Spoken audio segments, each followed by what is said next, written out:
Hello, this is Siegfried, and today I wanted to talk about something super fucking niche and obscure that very few people will appreciate, but just something I wanted to talk about, and that's a blog post that I planned and wrote a lot of and scrapped for the. If you don't know, I write fanfics and blog posts for the Danganronpa Amino, and I've done a variety of different kinds of blogs, and this was going to be something a little bit more unusual, and I called it the 6 Degrees of Danganronpa.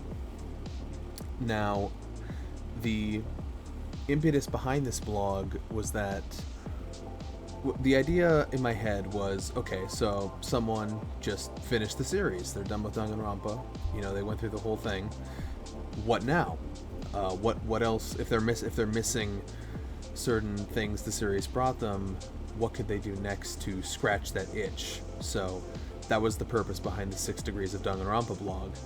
But the more I developed the idea and the more I started to organize and write parts of it, the more I realized that it was kind of an exercise in futility for a number of reasons. And that's kind of why I wanted to talk about it in this format, is because I find it a really interesting story. How a blog that seems conceptually sound on the surface can actually be kind of a problem the more you try to actually make it a reality.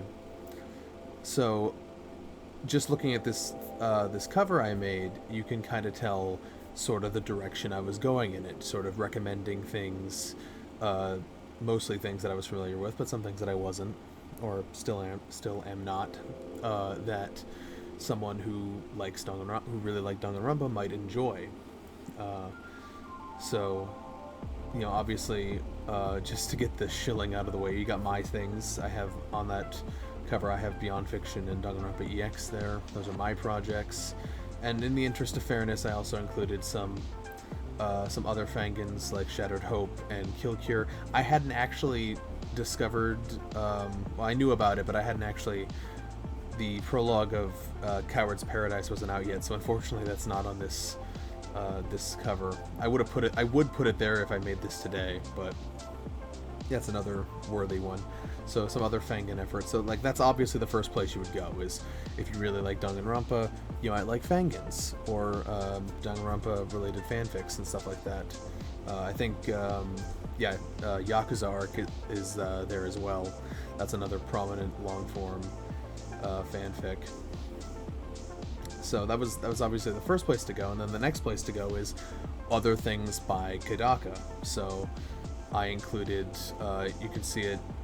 I'm not going to point everything out, but you can, on this chart is the manga he was writing for at the time, Gambler's Parade, which unfortunately got canceled somewhat recently. I think last year at about 35 chapters in, and only 23 or 24 of those chapters are actually scanlated into English. So even if I were to recommend it, it wouldn't be complete because no scanlation group has actually finished the whole thing, and it got canceled anyway.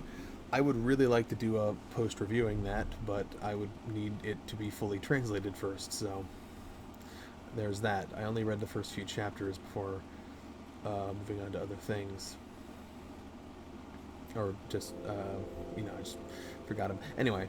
So that was obviously the next place to go, is things like that, and then obviously recommending stuff by Kodaka's longtime friend and now collaborator, Kotaro Uchikoshi.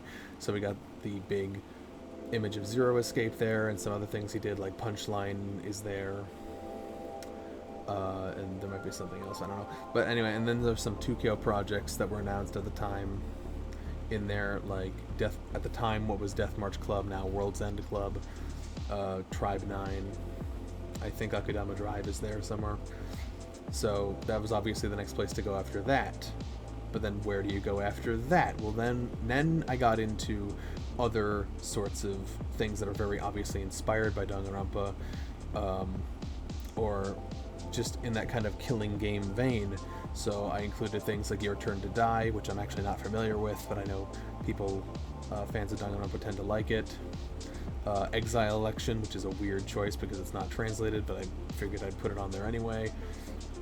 Raging Loop is another one that's more of a classic, like it's a visual novel. I think is like a classic werewolf or mafia style scenario. I haven't played it myself. And then there are other death game adjacent things on there, like Future Diaries. That's a death game of sorts. Also by Kotaro Uchikoshi is I, the Somnium Files, which I don't know if I had actually played when I made this cover, but I did play it eventually when it came out in English. So, and then like the obvious thing that people compare Danganronpa to a lot of gameplay wise is Ace Attorney, even though I'm not familiar with Ace Attorney at all, so I put Ace Attorney up there. And then, so you can see I'm already branching out pretty significantly, and then we start going into things like stylistically similar visual novels and the sort of ontological mystery genre. And if you don't know what that is, look it up. I don't have time to go into it. But, so I included things like Steins Gate, the science adventure series I put up there, like Steins Gate and Chaos Child, which I may or may not have been reading at the time, I don't remember. Shibuya 428, which I haven't read, but I know is somewhat in that vein as well. So yeah, I was also including things in this, The World Ends With You, sort of. And then I included Zonky Zero because that was made not by Kodaka, but by the team he worked with at Spike Chunsoft, which the marketing kind of ran with, but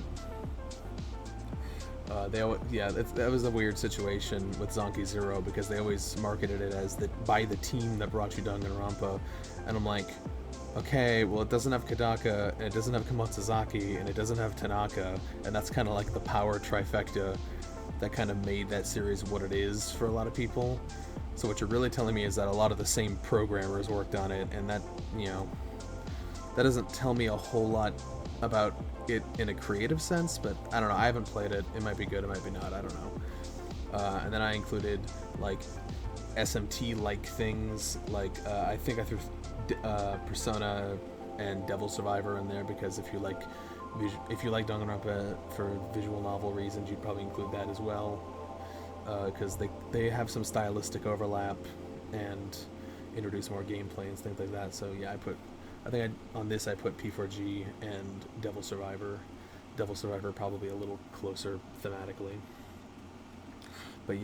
But then it started getting weird. I started stretching the definition of what was counting for this. I started going with, well, what were inspirations, or what did some of the people work on? Like, there's some things on here that are just the only connection is that Tanaka did the music for them, like Digimon. What's it called? I'm blanking on the name now, but you know what I mean. The Digimon RPGs that I can't remember the name of because I'm stupid. Cyber Sleuth, and Hagrid's Memory and all that, and Killer 7 because he also did the music for that. So already we're stretching the definition a bit, and then I started just including things I thought were something that inspired Kodaka is JoJo's Bizarre Adventure, so I threw that up there, and things I thought were somewhat stylistically similar, like other things by Studio Lurch, for example, like Kanata no Astra and Assassination Classroom, which, yeah, I mean, like Kanata no Astra is also kind of in that ontological mystery genre, and Assassination Classroom kind of has the sort of gimmicky high schooler character archetypes sort of situation, so you can kind of see why I would think that as well. And then for subversive elements, I put things like ReZero and Gakugarashi in there. But like by this point, you can kind of see that it was kind of a mess, and like the blog, it became less what next after Danganronpa and more how to be a weeb, I guess. Like it gradually morphed into this.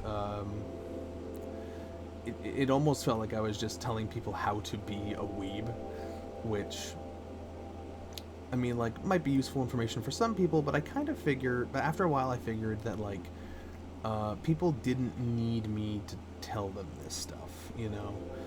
I like if they did the research to find if they were in the know and they were in the community and whatnot, the sort of anime slash anime game adjacent community, you know, they'd kind of find this stuff on their own, and they didn't really need me to give them a primer guide into the world of weeb media, I suppose. So like you can tell that this project kind of started from a sensible place, sort of, you know, when someone's done with Danganronpa, what's next? But that idea kind of came from the assumption that like Danganronpa was somehow going to be like the first thing a budding weeb was going to be into, which is very rarely the case, and was just kind of a misplaced judgment on my part. And the more I worked the idea, the more I started thinking, who is this really for? And after a while, I came to the conclusion that I didn't think it was really for anyone in particular, and it was less useful than I initially thought it was going to be. And it basically just turned into me blathering on about a bunch of stuff I liked, or a bunch of stuff I might like, that is vaguely similar to the franchise that the Amino community I'm writing for is about.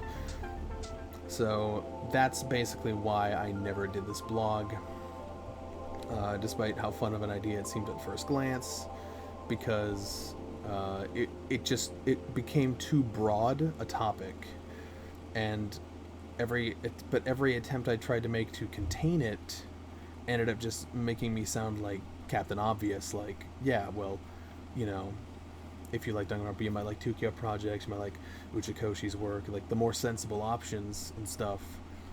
It seemed like just stating the obvious, but if I tried to expand it beyond that, then I was just telling people how to be a weeb and like, or how to be an otaku, and it was just not particularly useful. So that is the reason why I never finished this blog, is because while it started as a great idea, its usefulness in my mind diminished over time. Thank you for indulging me in this rant. It's not really a rant, more of a blathering bunch of nonsense, because I've always wanted to talk about why I never did this, and I didn't feel like writing it all out, so I decided to just talk, even though it was probably really repetitive and I talked in circles a lot. I hope you had fun. Hope you enjoyed it. So, yeah, thank you for joining me on this journey. Zeke Freak out. Ciao ciao for now.